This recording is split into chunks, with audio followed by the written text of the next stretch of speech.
Hello, Jonathan, and I'm Christopher from Montana Fire Pits. in this video, we're going to do a little role play about the most common questions that we get about gas fire pits. Here you go.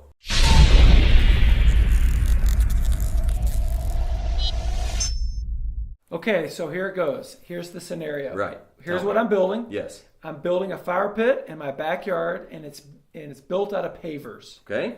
Right. Round or square? It's round. Got it.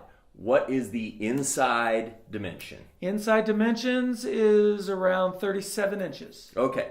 So first of all, that can vary a little bit Yep. because it's landscaping. 37 inches. Very common. Okay. So immediately you're at least going to be looking at the 180,000 up to 280,000 Okay, BTU. now I want big fire. Okay, big fire. Big fire. If 180,000 BTUs is good, 280,000 is It's better. twice as good. All right. Okay, so Okay, so once I know that, the next thing I'm looking at is, do I want a pan or do I want a plate? What's the difference? gotcha. So 99% of the time, you can use a plate, a flat plate. Ours are solid aluminum. Okay. And on that size, 37 inches, it's going to be 3/16 of an inch thick solid aluminum. That's good. Now, the pan has 2-inch sidewalls. The reason for that is to contain the media. And by media, I mean lava rock, glass, ceramic logs. Yep. But if you're building it out of pavers, Yep. you're going to have a solid inside. So therefore, you can use a flat plate. Okay, so I got my burner, Yeah. I've got my plates, Yeah. and what about the flex line? Like, why? Tell me about the flex line, and why do I want to go with you with flex line? Okay, so flex line kit. When you are, particularly this, over 250,000 BTUs, we have a dual flex line kit. Stainless steel, whistle free. Now, the reason it's a dual flex line kit, 3/4 flex line kit, is that you have your fuel source and then over to the key valve. From there, you're going to have two 3/4 inch flex line kits. The reason for that is because your little yellow gas line from Home Depot is not Yep. going to cut it. It's making some whistling sounds. Right, it's going to whistle. So ours are stainless steel whistle free. The reason there's two of them is because those flex line kits usually are rated up to a certain amount of BTUs. Yep. 120, 150,000. So by having two of them, we're dispersing that fuel and getting as much fuel to the burner as possible. Okay, so I hear this sometimes where people say, hey, I want to save a little bit of money on the flex line and maybe not do the flex line. Yeah. What do you think about that? So we're getting calls from sometimes that another flex line was used, or you used one single Yep. flex line or something. And the call is, my flame is not that big. Okay, my first question is, did you get the dual flex line kit? If the answer is no, that's probably the number one source because your fuel is just restricted. Okay, so the flex line kit is part of the whole product that's going to give me my best flame. Is that right? Ideally, yes. Okay, so I've got the flex line, I've got the plate, I've got the burner. Yeah. Now, it sounds like my pit's kind of coming together. Right. What about media? Okay.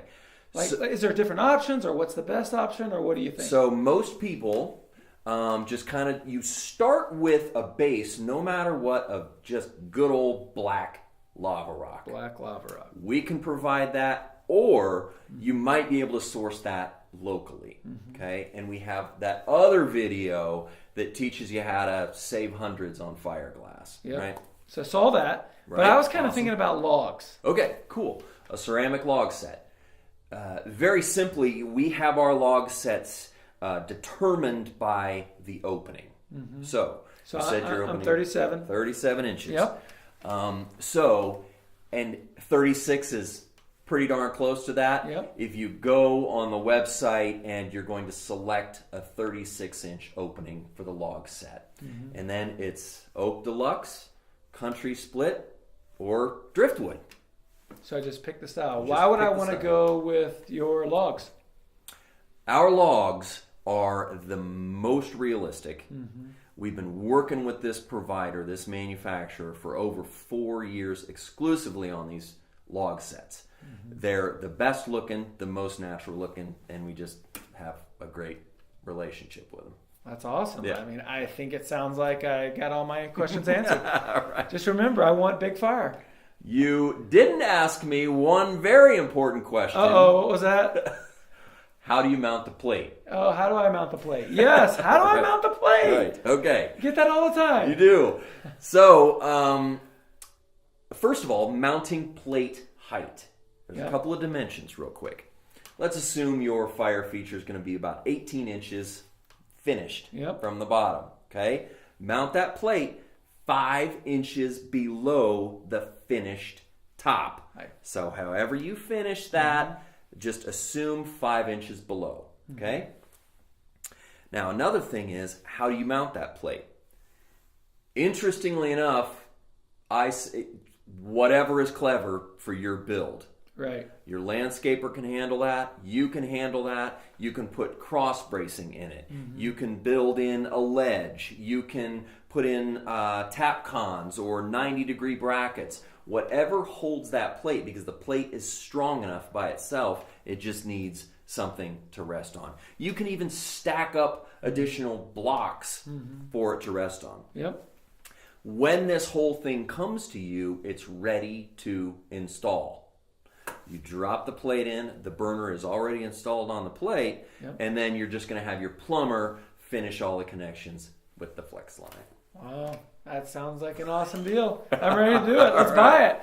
Hopefully that helped. I know we're having a little bit of fun with that, but by all means, if you like these videos, and we know you do, like, share, comment, Facebook, Instagram, YouTube, and MontanaFirePits.com to research and purchase all of these components.